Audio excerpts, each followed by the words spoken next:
Kugan Cassius with Eddie Hearn. This was meant to be a Christmas Yeah, what happened with that? I just got a text from you saying, I'm so ill, have to postpone. And that was it. It was very serious, so lying if I said I was concerned, but I did definitely think that you were actually quite ill, because it was very short, like the text. I had flu, and I thought, I've got to sit through a stupid amount of emails. Was it a 24-hour thing? Because I had that as well. It was more of a 48-hour thing. Was it? But I didn't want to let the fans down, your fans. That's what you're all about at the end of the day. So I knew that I could postpone it and get it done today. Good. So, right. There were a lot of emails. Like a ridiculous amount of emails. How many are we talking? There were over 5,000 emails. How do you do it then? I mean, obviously you're not going to read every one, just like random. But I have to read everyone. What, 5,000 emails you read? Yeah, because usually what I do is I do it over one day. So we could get like 3,000, something like that. But I did it over 2 days. I think, no disrespect to your Q&As, because I think they're great fun. But I don't know whether we should actually do some kind of boxing forum night. Do you know what I mean? Because that's a lot of emails. And what we're going to get through, what, 1% of the emails? I don't think it's... Do you know what? We'll end up getting more stick, because it's like, well, I keep emailing in and you never answer my question. I had a couple like that. But then I had a couple that wrote, you never pick... This was the headline of one of them, right? You never pick me anyway, so I thought I'd send in 10. Then I read his questions, and I'm not going to name him, but his questions were terrible. Yeah. Like, they're worse than my questions in a normal interview session. Yeah. So anyway, we're going to crack on. I've picked out some of the best covering different... Because a lot of these are just asking about the same thing. I'm up for it. I'm feeling good. Yeah? Did you have a nice Christmas? Great Christmas. Yeah. Yeah, mine was nice too. Quiet. Of course yours was going to be nice. I was a little bit ill actually. What was the best present you got? NutriBullet. You know, one of those new blenders that you press down and it just decapitates every piece of fruit and veg going. It's really good. That was it. Who bought you? My wife. I got about 7 or 8 pairs of socks, which was mega for me this year because I'm really low on socks at the moment. What was the aftershave situation, Pam? No, not one bottle. No Creed? No Creed. No Tom Ford, really? No aftershave, no. Nice jacket. Mrs. bought me a nice jacket from Reese. If you're out there, Reese, at Reese Menswear. I bet it's a nightmare, isn't it? For her to she buy bought me something? this. Borderline rascal, but she doesn't watch this, so that's alright. She's a little burgundy, isn't it? I had a nice time. I'm very fat though. In general or just over Christmas? In general, but really took it to a new level over Christmas. Sponsored by Ferrero Rocher I just demolished Ferrero box Rocher as well. They're so nice, aren't they? Do you know what the record is for eating Ferrero Rochers in a minute? How many? Go and guess. I reckon, do you know what? You do have to churn a bit, but I reckon I could do between 30 and 40 in a minute. That is absolute bollocks. Yeah, it probably is actually, isn't it? Do you know what the record is? What? 9. Well, I'll beat that. You won't, because I tried it. 9 Ferrero Rochers? I tried it and you've got to have a clean palate? Yes. I did 4. In a minute? It's not easy. I did about 40 last night. I mean, it was over about half hour, but... You couldn't do it in a minute. One day we'll do it. 9. That's the record. Is that a world record? That's a Guinness World Record. So if I do 10, I'm a world record breaker. Correct. Well, we'll see. I'll practice tonight. I'll have sort of... I guarantee you won't do more than 5. Okay, anyway. Right. I thought we'd lead in with hot topic that we left over Christmas. This infamous video that was floating about of you. Oh yeah. So this is from Ali West. Eddie, I don't believe for one second that you would say in the middle of the MGM that Khan is too big for Brook. The video going about seems to have been slightly edited. Can you clear this up? Okay. Firstly, Amir Khan is a lightweight that's turned into a light welterweight that's turned into a welterweight. He's not a big welterweight. Kel is a massive welterweight. I think you can understand who I was talking about being too big. During the fight, I was having a bit of banter with Khan fans, and then someone shouts out to me, is it, I don't know, I actually didn't hear him say, Kell Brook next. He went, Eddie, Kell Brook. And I went, as if to say, Kell Brook would ruin him. Then they said something like, something else, which actually wasn't on the video, and I said, it's easy work, mate. I said, he's too big. But they've just cut out, it's easy work, he's too big. I think I either said it's easy work or it'll knock him out. But with all due respect, like, I'm not going to say, I mean, do you know how badly I want this fight? So, Kell Brook is too big for Amir Khan. And there was a bit of clever editing, yeah. And that is, I'm not going to say, oh no, well, we wouldn't fight Amir Khan. I went, mate, he ain't having it.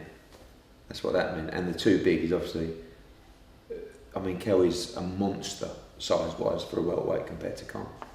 But I just think... it was quite strange when I watched it. I sort of went, hell. Yeah, but I just think common sense tells that how vocal you are about wanting that fight, how vocal you are about how confident you are that Brook would beat Khan, so why would you... The only bit, actually, when I watched it back and I went like that, I thought, oh, that don't look too great, but when I talk about he's too big, I can't possibly be talking about Amir Khan, he ain't a big welterweight. If you listen to my interviews, all I talk about is how big Kell is for the welterweight. He is too big for Amir Khan, he's too big, he's too strong. And from probably 2 years ago, my opinion hasn't changed about who wins that fight. And the only problem was 2 years ago, they were different weight classes. And 2 years ago, Kell didn't really have, not the right to ask for that fight, but didn't really have, you know, the qualifications and the profile and, of course, now the world title. Okay. Grant-wise, Eddie, when is Anthony Crolla back in action? Will you go all out to secure him another world title shot, even if it's not against Abril? Also, what the fuck was he doing chasing burglars? He should have been treated. He should have treated himself like a pregnant woman. Hope he recovers well. Yeah. Everyone's different, aren't they? And I think until you're put in that scenario, I will give a. By the way, we're doing tickets for the O2 because I really ain't got a lot of tickets. So well, yeah, because he can have a ticket for that because I think it's in. Until you're put in that situation, you don't know what you'd do. Like if I said to you, honestly, if you looked out the window and you saw someone breaking in to your next door neighbour's house, what would you do? Personally, I would go out and shout something out, or I don't know. If I saw them legging it, I really wouldn't chase them. One, because I really ain't that fast, but two, it's like, look, they're off. They're out of the house, sort of job done, protected neighbour, sort of, you know what I'm saying? But what would you, I mean, you obviously wouldn't chase them either, but, well, from a physical point of view, but... I probably would Depends how big they were. No, I probably would go out if it was a neighbour, probably would go out, but he's a fighter, and he's got that mentality, so... I think I spoke to him, I did say to him, I said, what are you doing? He was like, I don't know, I just saw him and I thought, you cheeky, and I just, then before I knew it, I was chasing him up the street, and then obviously caught one of them, the other one's just gone crack with a slap, but... And this is Crolla, one of the nice people. I know, and I don't think, you know, I don't know, of course in hindsight you just think, what are you doing? And I think he does think that now, but on the instinct was, cheeky bastards, you know, and in answer to the first question, the head injury I don't think is too bad. I mean, a fractured skull don't sound great, but actually it's not that bad. The cut is like from up here down to about here. It's quite a bad cut, but that's going to heal. I think more is the ankle. He's had plates and pins put in. I don't think he's going to be able to run till probably Feb. So, but then again, he can swim, he can do other bits. I think realistically we're looking at early summer. I spoke to the Abril team, and it's frustrating really because looked at maybe the Mitchell fight, but he's got Estrada, he's got quite a nice little route there. Then you've got Burns is in a big fight in America that we'll announce shortly. Coyle's going to fight Cam. And by the way, Abril is a really, really tough fight. It's not like it was a gimme world title. He's probably one of the best champions out there at the weight. Excluding Crawford, who looks like he might move up. I think he might be the toughest fight. I would think he might fight Derry, because they've got that show in March, haven't they? You know, they're probably trying to make that at the moment. But I've said to him, I mean, look, financially, it's kicking the nuts for everyone. We've planned, we've put deposits down. I even gave him an upfront payment in training expenses, you know. But it's life, isn't it? But I think we'll try and make the Crolla Abril fight for the summer. The only thing I would say is that Crolla's profile has now gone through the roof. So if we would have done 6,000 or 7,000 tickets for that fight, which we probably would have done, now we'd probably do more like 12, 13, 14,000. So it might give us the opportunity to bring another champion over, perhaps even an easy one, because it was a very, very tough fight. But I'm a big believer that everything happens for a reason. I'm just not sure what the reason is yet, but maybe one day we'll know. I'm going to read two questions out in one because they're kind of intertwined. This is from Hardy Khan. Eddie, I respect you as a promoter, but why do you constantly dig out Amir Khan? Bottom line is, even without Mayweather, Khan does not need Kell Brook, belt or no belt. His pedigree and level of opponents ultimately means that he can fight bigger names than Kell Brook, but you constantly say it's all about payday. You think Amir Khan needs a Kell Brook payday? You think Amir Khan needs a payday just to fight Kell Brook? Please! Exclamation mark! Exclamation mark! This is from Wayne Smith. Why are you wasting your time chasing Khan for Brook? Brook is undefeated and a title holder, 100 times more entitled to the Mayweather fight. From Wayne. Okay, going with our friend Hardy first. Number one, what did he say? The first line? Constantly digging out Khan. Yes. Can you show me somewhere where I dig Khan out? Do you think I dig Khan out? How many times in the interview do I go on about how much I respect him, what a good fighter he is, how much he's achieved, all of those things? I just want the Kell Brook fight. I think the public want the Kell Brook fight. Amir Khan's bank manager wants the Kell Brook fight. Kell Brook's future, family future, want the Amir Khan fight. Kell Brook has been asked to go out and prove himself. Why should I fight him? He's gone out, he's beat someone in America in their backyard, he's won a world title. So, Amir Khan, does he need Kell Brook? Not really. He needs him to win a world title. He needs him for a big payday. He needs him for the profile in the UK. But sure, he can go through his career and not fight Kell Brook. Kell Brook can do the same. Brook can fight all the elite fighters at 147. He's got a world title. I just think it's a great fight, that's all. Not about digging Khan out. I like him. I think he's a great fighter. I think he's achieved unbelievable amounts. And people say to me, oh, you have to admit though, he's fought better fighters than Kell Brook. What's that got to do with it? I'm just trying to make the fight. I care about the past. I'm just saying, Kell Brook's world champion. He's whether you count Ring Magazine ratings, he's number 2 in Ring Magazine ratings. Amir Khan's number 3. They're two Brits. They can't stand each other. It's just a great fight. And I'll say again in all my other interviews, Amir's got to chase the Mayweather fight, 100%. But if it's not available, he has to fight Kell Brook. Regarding Wayne, what did he say? He said, why are you wasting your time chasing Khan for Brook? Brook is undefeated and a title holder, 100 times more entitled to a Mayweather fight. I think Amir has done a lot to warrant the Mayweather fight. He's boxed a lot in America. I spoke to Al Heyman about Kell for Mayweather. He's undefeated, he's a world champion. I just think it's too early for him in terms of profile. The fight is not that well known enough in America. We're talking more about that fight happening in September between Brook and Mayweather. That's more realistic. Whether that'll happen, we don't hang our hats or our coats on it. And I'm certainly not chasing the Amir Khan fight. I'm making plans for Kell Brook away from Amir Khan.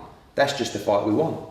So I think it's important for fans to know that as a promoter, you look at a dozen different scenarios with Kell Brook, and one involves Amir Khan. That's the one we want.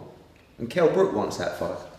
Not just about the money, and I know Amir doesn't need the money. I still think that the fight with Kell Brook is his biggest payday out there, and he's not on big money, Amir Khan, at all. But no, I'm not sitting here saying Amir needs Kell Brook. He doesn't, and Kell Brook doesn't need Amir Khan. There's big fights out there for both of them. I just think it's a great fight, and my job is to give the British public great fights. That's a great fight. My job to try and make it. Just to clarify a situation that recently arose, obviously, Danny on beat Kevin Bizier, Yeah. who is now mandatory to Kell Brook's title. He's like the opponent for him, March? Yeah, we don't have to fight him in March, and obviously he's just had a tough fight, so we may get that out of the way, and we're still looking at some other opponents as well. But that Kell's next fight will be announced next week, so mandatory, maybe. Okay. Leon Elwell. My question is, outside of the Matchroom stable, which boxer domestically or worldwide do you feel that you could make into a huge star, and how would you market them differently? Domestically? Or worldwide?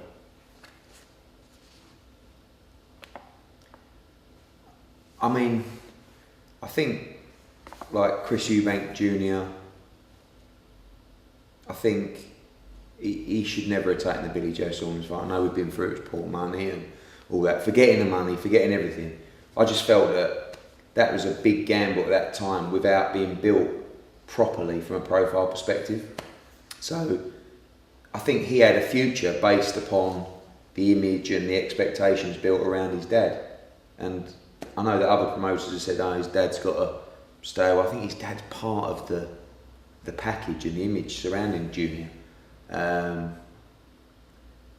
I think Paul Butler's a really good young fighter, and again, no one really knows who he is outside of boxing. Difficult at super flyweight,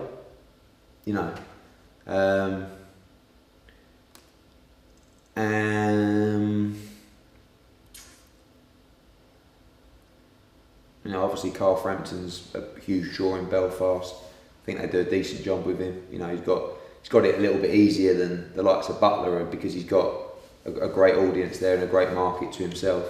So they're domestically. I think Tyson Fury could be bigger than he is. But again, it's not digging out Box Nation, but it's all about the platform. It's all about your broadcast partner, and it's difficult when you're limited in that respect. Internationally, I don't know whether it's Top Rank that have done a great job with Crawford or it's just happened.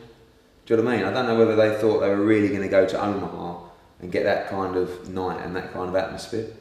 But I think he has to be one of the fighters of the year, doesn't he, Crawford? And stand out in terms of American fighters who create atmosphere and who sell tickets. There just isn't that many. When we were sitting at the MGM watching the undercard on the Khan fight, how bad was the atmosphere? And it's not because the show's no good, the production's excellent, they're trying, giveaways and all this kind of stuff. It's just that there's no support network for the fighters. So you've got Charlo, don't even know where Charlo's from. How many people came from Charlo's hometown? None, just his family. So it's very hard to show the passion that you would if it was your guy and your man from your town. Do you know what I'm saying? I think that's one thing the Brits do well. Obviously they've got to travel further and jump on a plane, but still, you'd hope they'd bring 100, 200 at that level. Okay. Rodney Geber. Why did David Haye not make his comeback this year like he hinted he would earlier in the year? You're mates with Al Heyman. Did he sign with him? I don't believe he has. I think that I don't know. David, I haven't spoke to him for a while, and I've read the interview saying about the comebacks and stuff like that, and if what he's saying is true, I'm guessing he's going to make one in 2015. I think it's difficult, he talks about 3 or 4 fights to get himself in a position and then fight for a world title. It's difficult to do. Do you still have the desire? Obviously the money's not going to be as great as it was when he was in the game previously. And of course he's had 3 consecutive pullouts. Manuel Charr, Tyson Fury twice. So has he still got, the belief and the support of the public in that respect? Or would they wait and see for a fight or 2? But if what he's saying is true, I'm guessing he's going to make a comeback in 2015. Phil Sykes, why don't they publish the purses for public knowledge here in the UK like in the US? Good question. He can have tickets for that. I don't know whether I like them doing it or not, really. I mean, one of the problems is that it's mainly for tax purposes. So just to make it clear, when you've got a foreign fighter, you might have a fighter's gross purse has its deductibles. So you could pay a promoter, you could pay a manager, you pay your trainer. But some of those deductibles can be paid. Now, for instance, if a promoter was on a fee, that could be a promotional fee paid to the UK limited company. So that's not seen within the purse. There's also UK rights, TV rights, which obviously aren't a part of that purse as well. So a lot of the times the purses that you actually see aren't always the entire purse. Do I like those purses made public? I don't think I do. And I look at it more from a personal point of view. Would you like your salary or your gross earnings broadcast? Do you understand what I'm saying? Like, Kugan Cassius, he earns, just like having a database, and you can look up what everyone earns. I'm not sure. I mean, it's helpful from a promoter, because I'll look at, say, Amir Khan, who, what his stated purse for the Alexander fight was $700,000. Obviously, that's not his full purse, but you'll know that, because I'll know what UK TV was, and probably a little bit, other avenues. It's probably not more than $1.5 million. So you know what certain fighters are earning. So it's sometimes easier as a promoter to know what to offer them or how much you'd need to pay to get certain fighters. And it's particularly helpful when you're looking at a fighter like, I don't know, Yevgeny Gradovich, who's going to be fighting Lee Selby. You can see what sort of money he's been earning. So you could see what it would take to get him over here. Yeah, but in response to the question, why don't they do it over here? The answer is I don't know. But I'm not sure that, I don't know whether it's right or wrong. I think fans like to know because it's quite interesting, isn't it? But personally, if I was a fighter, probably wouldn't want it to be made public. Could just be like Mayweather and tweet out your actual check. Yeah. Carl Gota.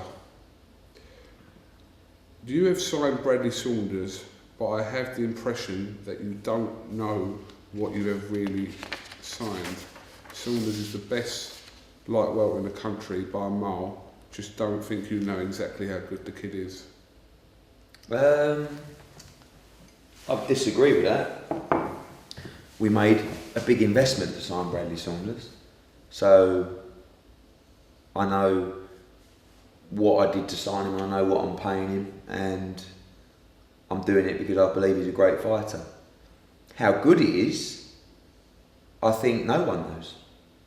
I mean, I know he's a great fighter, but are we talking British European titles or are we talking world titles? And I don't think we've seen enough to answer all those questions yet. I believe he can go on and win a world title, but we need to see more. And I think the Dave Ryan fight is the perfect fight to find that out. You've got someone in Ryan who has operated at domestic level but has confidence now, beaten Tyrone Nurse. Upset Nurse. He's got a great engine. Bradley's not done the rounds, right? It's a perfect fight. And we're going to find out how good Bradley Saunders is. But I disagree with him. I know what I've got with Bradley Saunders. I've got a great fighter who I believe can win world titles. And I've got the perfect fighter to build boxing in the North East. But I can't, the fact is the truth is, we don't know how good until we see him in those proper fights. And I think Dave Ryan is the perfect fight at the perfect time to see where Bradley Saunders is at. That's a good show, by the way. In Newcastle, yes. I mean, tickets, so we've been on sale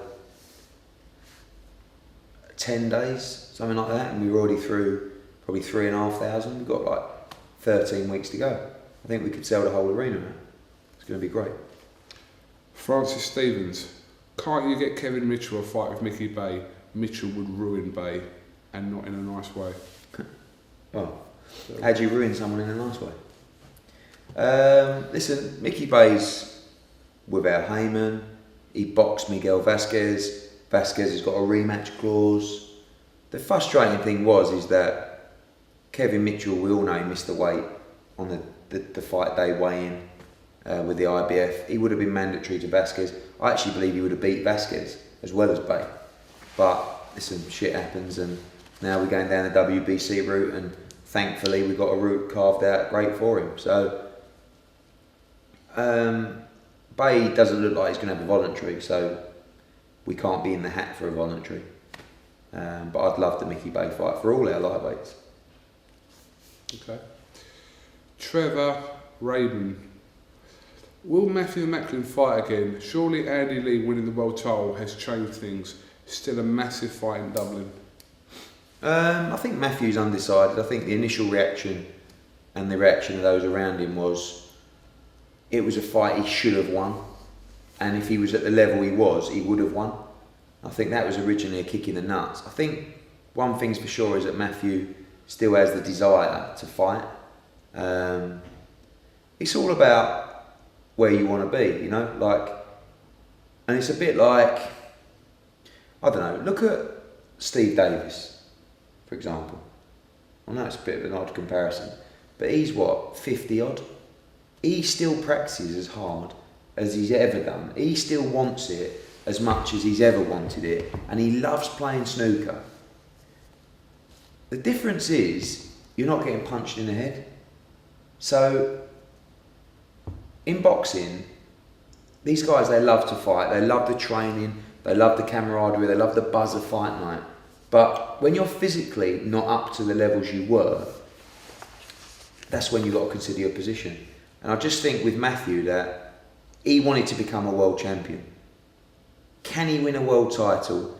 I'd have to say, I don't believe so as much as I did before he lost to Highland. Do you understand what I'm saying? The right fight, I believe he can still win a world title.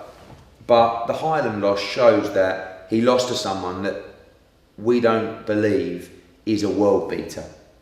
So, listen, if you want to still fight and you want to pick up British, Europeans, maybe build up to another world title shot, I think you can do it. But, you know, he's had a wonderful career, and I don't know. My advice is, Matthew Macklin, you know better than anyone. He's a bright guy. He knows his body. He knows what he went through in the ring that night. He knows what he's got left in the tank. And I guess he'll make his decision probably sometime in the spring. But of course, the Andy Lee Macklin fight is still a huge fight for Ireland. It's a shame he didn't beat Highland, because that fight would have been ready-made, really. Brett Sears.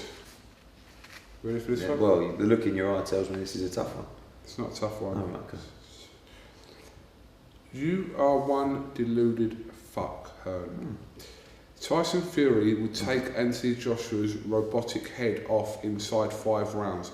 I really hope one of these heavyweights you keep calling out calls your bluff, because your golden cash cow will come unstuck and you will be to blame. Okay. Firstly, I just don't know how you could honestly think Tyson Fury could beat Anthony Joshua. 1. Number 2, even if you did, how can you possibly think that's going to be a one-sided fight? What have you seen from Tyson Fury to really show that? He beat a robotic, slow,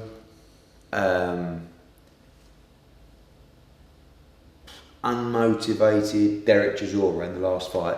I'm not taking anything away from Tyson. He did what he had to do. And by the way, I'm not calling out heavyweights. I'm just saying that Chisora, Fury, Price are the fights we're going to want for Anthony Joshua in 2015. Everyone's entitled to their opinion. Brett Sears, I don't know who you are. I don't know what you know about boxing other than being a big Anthony Joshua fan, Tyson Fury fan. You believe Tyson Fury will beat Anthony Joshua? I think you're bang wrong. Just my opinion. Too fast, too powerful, it's too hard, too athletic. But again, you know when I have these opinions, and people go, why do you slate Tyson Fury? I'm not slating. I think Tyson Fury is great. I think he's hilarious. I think he's got a great personality. I think he's a talented fighter. I just think Anthony Joshua beats him. So it's not about having anything personal against the fight. I just back my man. And I believe Joshua is very, very special. In terms of get my golden... hold on. Really hope one of these heavyweights you keep calling out calling out any heavyweight. Calls your bluff, because your golden cash cow will come unstuck and will be to blame. Okay, well, I believe the development that we've taken Joshua on at the moment is perfect. Johnson fight's perfect. We'll move on from there. In terms of a golden cash cow, we've invested a lot of money into Anthony Joshua. Hopefully one day we'll get it back. I believe he's going to be that good. Keep supporting your fighters and listen. If you don't back Anthony Joshua, don't back him. But I'm telling you, he's going to be heavyweight champion of the world. And I'm telling you, he's going to be one of the top heavyweights ever. And I'm also telling you, he's going to be one of the biggest sports stars ever. Not just boxing stars. So just enjoy it. Sort of a follow-on as well. Martin Farwan. Eddie, surely the AJ versus Chisora fight is a good next fight for him. Could you work with Warren to put this on? Also, what about Audley or AJ? For Audley for AJ or Price? Or Audley for Price? No, Audley for AJ. Or Price. Or Price for AJ? Yeah, or what? Yeah, okay, we're breaking them down. Chisora, I think, is a great fight. We'll take that next. He's with Frank Warren. Can't see it happening unless Chisora just wants a payday to close out his career. Yep. The Audley fight. Do you like that fight? I don't know. I like Audley. We've got the history, and I just think AJ. I just think it's like 1 or 2 rounds, and I know that obviously 2 Olympians, and I don't know. Maybe is the answer to that. 2 gold. Yeah, 2 gold medalists. Listen, I know it sells. Maybe. The Price fight, I think, I'll probably say that the Price fight might be a tougher fight for AJ than the Fury fight. I'm not sure, just putting it out there. But all those fights, summer, winter 2015. Yeah, and again, I know that Fury's got his options. He's going to fight some guy in February. Christian Hammer. Yeah, I mean it's a nothing fight, but he's in a great position with Klitschko. Will that mandatory be enforced? Will he get that fight? I hope he does. Listen, Fury's smart. You interviewed him the other day. He knows what he's talking about the Joshua fight. He says, look, I don't believe he's ready yet, but that's a massive fight down the road, a huge payday. And listen, if there's anyone in the game more interested in a pound note than Tyson Fury, it's what he always talks about. I just want as much money as possible, the biggest fight as possible, biggest payday as possible. And he knows that Fury against Joshua is massive. And it will happen one day. How big is that fight? Love to see it. Mark Draper Smith. Eddie, Froch versus Chavez is a decent fight, but the public, in brackets us fans, would rather see the Triple G fight. And with people like Tom Loafer publicly stating that they would entertain the fight, why isn't that a serious option for Froch? Very simple. It doesn't pay the same kind of money as the Chavez fight. It doesn't pay anywhere near the same kind of money. It's not pay-per-view on HBO. This is what I keep saying. Froch Golovkin is not pay-per-view in America. People go, what? You're talking rubbish. It's so frustrating. In England, of course, Froch Golovkin, Froch Chavez, they're all pay-per-view. In the US, a Brit against a Kazakh is not pay-per-view yet. Golovkin's doing really well. His ratings are getting bigger and bigger. in 12 months' time, that fight might be pay-per-view. When you've got a fight that could pay probably 40-50% more than, in Chavez than Golovkin, you've got to pursue the Chavez fight. I mean, it's just common sense. Golovkin's a middleweight. I speak to Tom Loeffler all the time. Of course they want the fight. They'll fight anyone. And listen, Froch will fight anyone. But while the Chavez fight's live, then that has to be the route we pursue. And I disagree with what he says. It's a decent fight. I think it's a great fight, Froch Chavez. I think it's a great fight. And by the way, Froch Golovkin is a great fight. And you may see that one day. But it has to be, and I was talking to my old man about this the other night. It's really annoying, like, people going, don't you care about legacy? Of course we care about legacy. But it's our job to provide the best opportunities and the best deals for our fighters. And the bottom line is, and I'm really sorry to say it, maybe I shouldn't say it as much as I do, but it is all about the money. Of course there's the legacy element, but it's a job. These fighters are going in, they're having a fight, they're getting punched in the face. It's not like I can go to a fight and say, listen, I know it only pays half the purse, but it's a great fight for your legacy. They look at me like, are you some type of, you know what I mean? Get me the money, get me the biggest fights, the most amount of money. That's what a fighter wants from their promoter and their team. And of course, Carl could retire tomorrow and he'd have a wonderful legacy. But he wants to fight in Vegas and he wants the Chavez fight. It's a dual pay-per-view, it's a huge fight. Now don't forget, these people, and listen, I'm not criticising people's opinions, but you're looking at it from a purely UK perspective. There's a world out there. You go to America, you go to Mexico, and you talk about Froch Chavez, and then you talk about Froch Golovkin. Froch Chavez on another level out there. Because Chavez is huge. Just from a spectacle point of view, what would you rather watch? I think they're both brilliant fights. I think Froch against Golovkin it's an unbelievable war. I think that would probably be the better fight.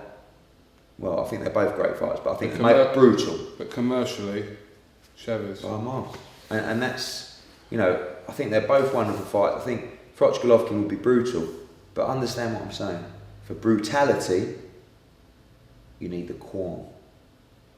Do you understand what I'm saying? Yes. It's not like, by the way, mate, this fight I'm about to put you in is going to be so brutal, but the money's not great. But listen, don't worry about that because the fans want it and it's all about your legacy.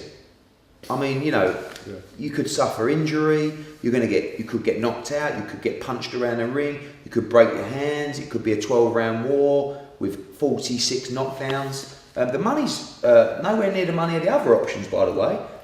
But I'll tell you what, and I'll love you if you take this one, son. Okay. Does that explain? Yeah, no. You've explained this before. I know, but it's frustrating because I don't want to make out that like fighters are just money. They all want to win titles. They all want to be remembered as being great fighters. But I feel like Froch has done enough to being remembered as a great fighter. Now it's about picking the right fights for him, and not an easy touch. Because Chavez really ain't an easy touch, but it's a great fight for great money. Carl White, Haye in Kugan. Do you think fights like Marco McCulloch versus Josh Warrington and Jamie Conlan versus Yafai would be possible for a Frampton and Quigg undercard? No, because, well, it depends where it was. I mean, with all due respect to Marco McCulloch, I don't know a huge amount about him. I know he's a good fighter. Josh Warrington's on another level. And, we're looking at moving him through the world rankings and having a world title shot end of 2015, early 2016. So domestically, I don't know where Josh is going. It's not something that we're looking at. Yafai against Conlan is a great fight, and that could be something that could be.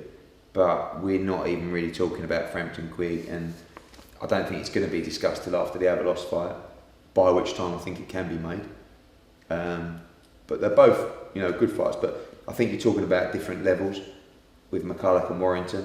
But yes, Yafai against Conlan I think is a really good fight, and I think the board will make that soon if Butler eventually gets to this world title shot, which I'm presuming they're going to reschedule for March the 6th, is it? Friday? Yeah, Friday night in Liverpool. Yeah. Andrew Firth. I'm a big fan of Luke Campbell and think he's got huge things to come. but a lot of my mates who are very casual boxing fans haven't heard much of Luke but follow Anthony Joshua regularly. Do you think this is due to the weight class he's in, or do you think there is more to be done to improve his crossover potential?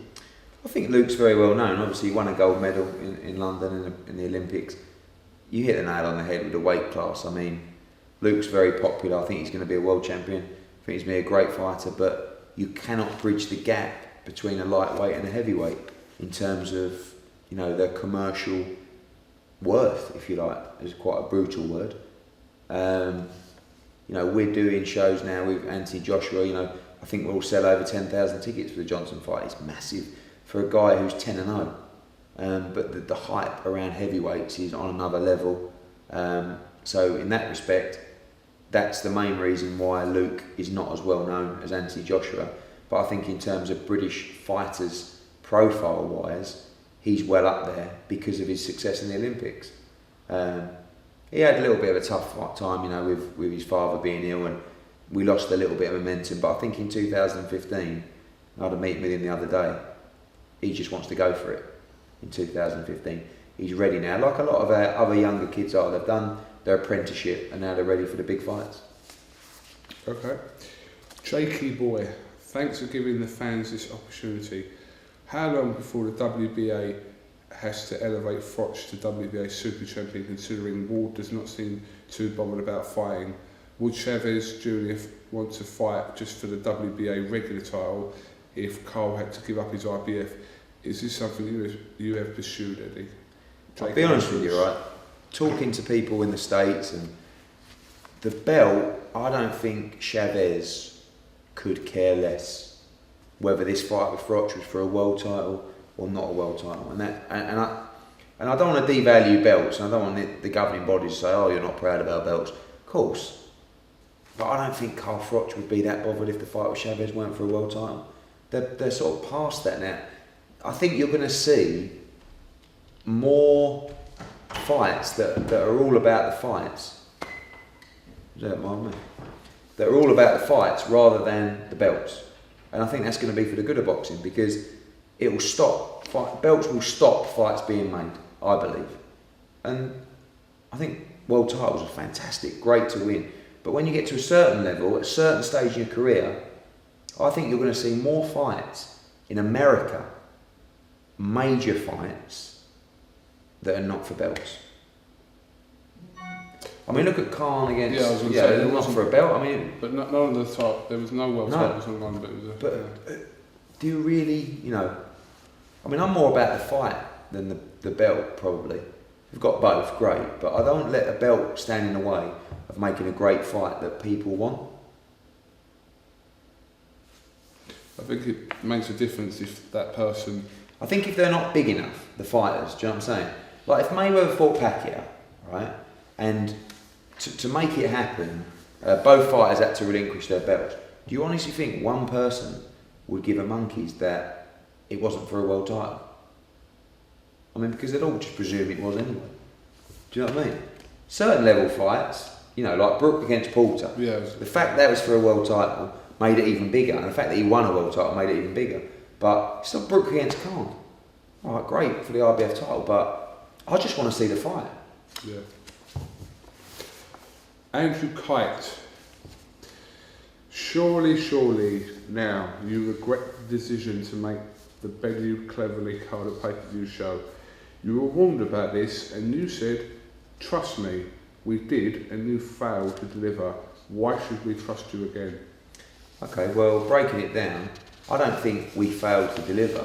I think the card that we put together, by the time it came around, we could see by the feedback, the response, and ultimately, and I'm sorry, it is a numbers game, and the numbers on this pay-per-view were huge, and surprisingly huge, but unfortunately, the main event let us down.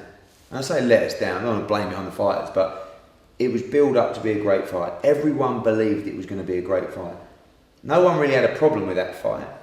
Everyone just thought it was going to be a great fight. It wasn't. I believe that if that would have been a good fight, I don't think we would have had that much negative feedback. Of course, it was an average fight. Then people started looking at the bill. Oh well, the Gale was good, but Joshua was one-sided, and Quigg and Callum Smith was a good fight, and but ultimately, the main event didn't deliver. For value for money, from start to finish in the night, I'm reasonably pleased with it. The main event weren't good enough, and I'm sorry, we put on a fight that a lot of people wanted to see, that everyone thought was going to be a great fight, and it wasn't. Like I said, the numbers were miles beyond expectations. There's been better pay-per-views, there's been worse pay-per-views. I'll say again, which I've said in interviews since with you, it's not a model that we were ever expecting to use moving forward. Do you know what I'm saying? It was just something that at that time there was an opportunity to do with all those fighters. So I think you're going to see bigger main events as pay-per-views in 2015. There will certainly be pay-per-views, and there will certainly be huge fights. Do I regret it? No, I don't regret it. It was pretty, tough time for me, because I got a lot of stick, especially when we announced it. And what was a shame is that how we built the card and how we moved forward with the promotion, by the time fight night came around, everyone was up for it. Everyone was excited. People started going, actually, it is a good card. And that was reflected in the numbers. Unfortunately, the main event was average. So that's the problem. If it was a great main event, not a problem. Everyone would have been delighted. But unfortunately it wasn't. So you have to take the stick. And yeah, as I said from day one, you buy it if you think you're going to get value for money, and people did, and it's up to them whether they think they didn't. If they didn't because they thought Cleverly Bellew was no good, then they'll have to do the same next time it comes around. Brook, am I going to get value for money from this pay-per-view? Froch, Chavez, Gale, Groves, am I going to get paid? And you make the same decision. I think we've had a great run of some cracking pay-per-views. Fortunately, that one was average. And that's the honest way to look at it. I'm sorry that the main event didn't live up to the expectation of pretty much everyone that it was going to be a really good fight. Okay. We need to whiz through some of this first part. Right, Ryan McAvoy. Who will be the best British super middleweight in 2 years' time? 2 years. Well, listen, from our stable, you've got Gale, Callum Smith, Rocky Fielding. They're all going. You'd have to say Gale is flying right now. Callum Smith's looking excellent. Don't rule Rocky out. I think if you have to have a bet on it, 2 years. I think 2 years you can't answer the question. I think in a year you'd probably have to say Gale because of how quickly he's progressing, and he'll be in the mega fights within a year. Callum, I believe, will be fighting for world titles in a year. And listen, Rocky's well ranked across all the governing bodies. Harry Kay, Gale v Groves, how likely, and aside from the money they could earn, why risk their mandatory positions unless they are fighting each other for another world title? Well, in answer to that question, I would make it for a world title. Froch has got 2 belts, and I believe we can work something where those two can fight for a world title in the spring. The initial conversations is that George Groves will probably prefer to go down the WBC route. I don't know why. There's not big money. He's going to have to go abroad to fight Anthony Durrell. I believe he'll get beat in that fight. He could earn a lot of money fighting James DeGale in London for a world title. It's what the public would love to see. But hopefully we can talk to George and Sowlands, and I think sense will prevail on that one. Maybe, maybe not. I think eventually it will happen. George is a great fighter, big name. So's DeGale, but I believe that fight would have to be for a world title. Okay. Philip Brown. You seem to have neglected Stephen Smith. Never mentioned him anymore. Underrated and a quality fighter is Swifty. Again, frustrating because he's been out injured and out ill. So when was he supposed to box? He boxed in April in Leeds. Then he was going to box in September in Berlin. He pulled out 2 days before with a kidney infection. Then he was due to box in November on the big card at the Echo. Unfortunately, he didn't get over the kidney problem. He's over that now. Now he's ready to go. Got some very big news coming on Stephen Smith for the spring. Huge fight. Two fights bubbling. One for a world title, one for a final eliminator. Both really big fights. So Stay tuned. Bill Wayland noticed an interesting situation. Box Nation are televising their own show for O2 on February 28th, which rules them out showing Frampton Avalos. There seems to be, from an outside perspective, an issue with you and the Quiggers. Will they fight on Sky? Who has the final say on this? Who has the final say? Probably me, because I've got the boxing dates on Sky. I could broadcast their show on Sky by using one of their dates. When they announced the 28th, all the journos come on. Oh, it's Frampton Avalos on Sky. We've had absolutely no conversations about that happening. I did email them the other day to ask, going on from the Quigg discussions, and just ask if they'd done a broadcast deal. They didn't reply, so they must have. So, in terms of my problem with the McGuigans, not really. I don't really look at life or business like that. If it makes sense, then I'll work with anybody. Where will that fight be? Channel 5? Maybe? RTE? BT? Don't know. ITV?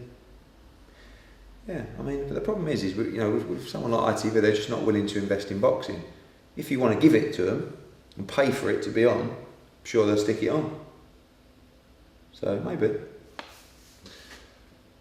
Steve Ryan. Eddie, such an easy fight to make. Fielding versus Smith, Callum Smith, would sell out the Echo Arena and be a huge domestic showdown. Make it, son. When you say it's an easy fight to make, it's not. It's never easy. You've got two guys there who you try and develop in the right way. One's going WBC route, the other guy's sort of top 15 in three governing bodies. Ultimately, you want to try and push them as far as they can go, stick them in together, and one's going to get beat. Don't rule that fight out.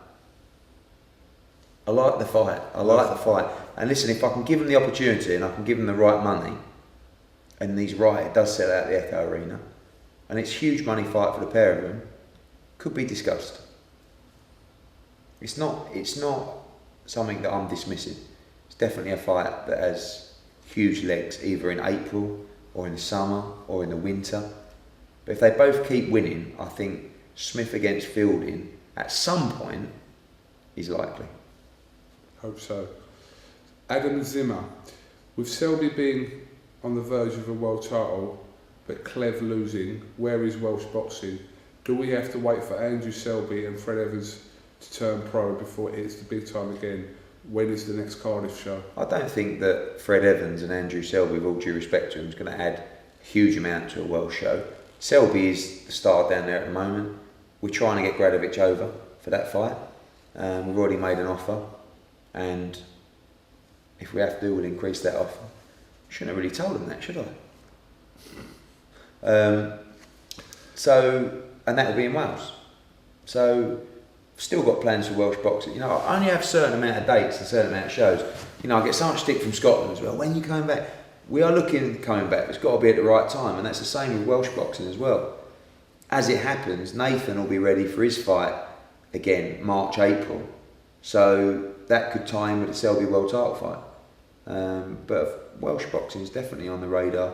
The Sanagars we work with down there are continually doing big shows in Merthyr and other cities and towns around Wales. So Welsh boxing is still on the map. All towns, they're not neglected, it's just sort of time frames and making shows happen at the right time. Murray Syme. Hi Eddie, hope you had a lovely Christmas. I'm wondering what you believe the chances are of ever seeing big time boxing in Edinburgh, Scotland's capital city. I know the desire is here, and I've recently been to 3 separate sold out amateur events which had 2,500 people in the arena. Could Stephen Simmons potentially be guided by you and become big enough to headline a show? If not, is there any other ways you can see Edinburgh getting big fights? I think a lot of that was answered in the last question. We only have so many dates. Scotland is definitely on the radar in 2015. Edinburgh has been spoken about before. Obviously Ricky lost and he's in a big fight in the spring. If he wins that, we bring him back to Scotland 100%. Stephen Simmons from Edinburgh, he's in a big fight against John Lewis Dickinson on April the 4th in Newcastle. If he can keep winning, yeah, he can do something in Edinburgh. Joshua, as well. Fantastic reception up in Scotland. He'd like to go back there. So Scotland is definitely on the radar. Edinburgh, yes, it's been spoken about, but we only have so many shows. So whether it will be Edinburgh or Glasgow, I don't know. Stephen Campbell, what was Eddie's favourite moment of the year, and what moment he feels he had a big part in happening?